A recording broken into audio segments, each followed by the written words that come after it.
Story start होती है old हाफिज से। अभी आप कहेंगे कि अभी तो यंग हाफिज बोला था, तो ये ओल्ड हाफिज कहाँ से आ गया? तो ये ओल्ड हाफिज ही हमें यंग हाफिज के पास भी ले चलेगा। हाफिज एक कॉपर के बने आईने के सामने खड़े होकर खुद को ध्यान से देख रहा है।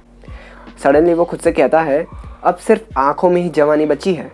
वो एक मार्बल के बने फर्श पर अचानक चलने लगता है। उस सीलिंग पर सिल्वर और गोल्ड से पॉलिश की हुई है। हाफिज के उस पैलेस को देखकर कोई भी इजीली गैस कर सकता है कि उसके पास बेशुमार दौलत है। सडनली उसे कुछ याद आता है और वो अपने गार्डन से होते हुए अपने गोडाउन की तरफ एंटर करता है। मेन गेट की कुछ दूरी पर उसका अकाउंटेंट इरास्मस इस तरह से खड़ा था जैसे वो उसी का इंतजार कर रहा हो। वो अपने मास्टर को देखते ही सलाम करता है। हाफिज उसके सलाम का जवाब एक से देते हुए चुपचाप चलता रहता है। इरास्मस भी उसे फॉलो करने लगता है। हाफिज उस जगह पहुंचता है जहां ट्रकों से सामान अनलोड हो रहा है। इरास्मस अपने मन ही मन सोच रहा है, आखिर हाफिज ने मुझे इस जगह पर मिलने के लिए क्यों बुलाया है। हाफिज एशिया से आए शानदार कपड़े, लेदर, हनी, ऑयल को ट्रक से उतरते हुए देख रहा है।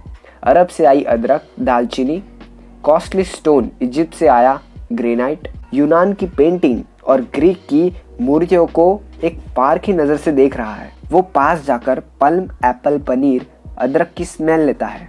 इरास्मस को लगता है शायद हाफिज माल को चेक कर रहे हैं, इसलिए इरास्मस हाफिज के बिना पूछे ही बोल पड़ता है, सब कुछ ओके है मास्टर।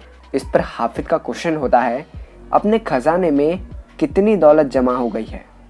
इरास्मस कहता है, ये समझ लीजिए कि इतनी है कि हमें किसी चीज़ की ज़रूरत नहीं पड़ेगी।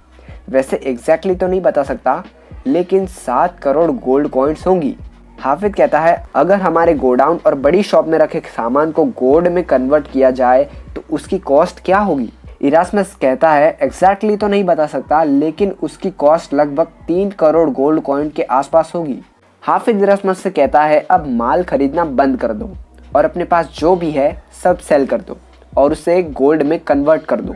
अकाउंटेंट शॉक रह जाता है कि हाफिज के साथ आज क्या हुआ है, वो ऐसे बहकी बातें क्यों कर रहे हैं। इरास्मस कहता है, मास्टर, अब तक मैंने आपके क्वेश्चन का सिर्फ रिस्पॉन्स किया है, मैंने कभी आपसे क्वेश्चन नहीं किया। बट आज मैं आपसे क्वेश्चन करना चाहूँगा कि आखिर आज आप ऐसी बातें क्यों कर रहे हैं। इस पर हाफिज इरास्मस से क्वेश्चन करता है, मैंने जब तुम्हें कई साल पहले अकाउंटेंट की पोस्ट के लिए चुना था तब मैंने तुमसे क्या कहा था? इरास्मस कहता है कि हर साल जो भी प्रॉफिट हो उसका 50% निकाल कर गरीबों में बांट दो। हाफिज कहता है, उस टाइम तुम्हें ये नहीं लगा कि मैं बिजनेस में इडियट इंसान हूँ? इरास्मस कहता है, मैंने सोचा था कि आगे बिजनेस चौपट हो जाएगा। इस पर हाफिज कहता है, क्या तुम्हें अभी भी ऐसा लगता है? इरास्मस नो में अपना सिर हिलाता है।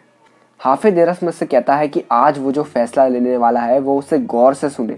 वो बहुत बूढ़ा हो गया है, अब उसे अपनी वाइफ लीसा के पास जाने की तैयारी करनी है। उसकी वाइफ बहुत पहले ही मर चुकी थी। शायद उसे लगने लगा था कि वो ज़्यादा दिन जिंदा नहीं रहेगा।